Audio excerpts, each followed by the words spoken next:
ठेवीदारांच्या विश्वासास पात्र ठरलेली Kalambadevi cooperative credit society limited Talmavale शाखा पलूस घेऊन आली चांग भलं ठेव योजना।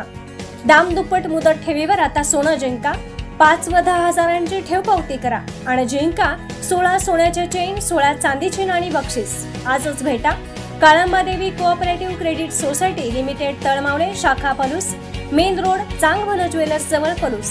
संपर्क राहुल मोरे, मोबाईल 73 87 94 25 23 95 61 67 10 21।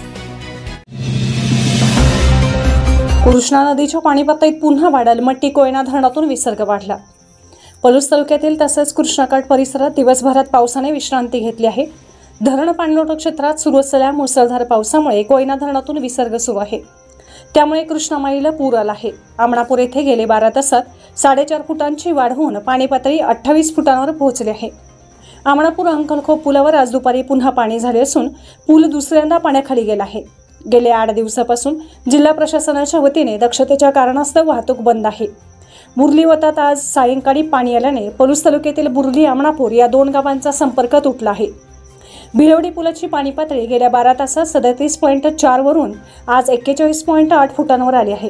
गेल्या 10 दिवसांपासून नागठाणे येथील बंधारा पाण्याखाली आहे, यामुळे वाहतूक ठप्प आहे। औदुंबर येथील दत्त मंदिर पाण्याखाली आहे। सातारा जिल्ह्यातील कोयना धरण पाणलोट क्षेत्रात पावसाचा जोर कायम आहे।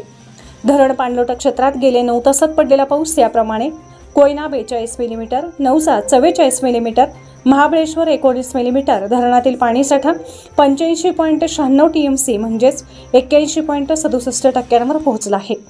कोयना धरणात सध्या 48,026 क्युसेक्सची आवक आहे, तर कोयना धरण सांडव्यावरून रविवारी दुपारी 12 पासून 10,000 क्युसेकने वाढवून 40,000 क्युसेक्स विसर्ग करण्यात आला आहे। धरण पायथा विद्युतगृहामधील 2,100 क्युसेक्स विसर्गासह कोयना नदीमधील एकूण विसर्ग 42,100 क्युसेक्स सुरू आहे, तर लहान मोठ्या धरणांचा मिळून जवळपास 51,000 क्युसेकचा विसर्ग नदीपात्रात सुरू आहे।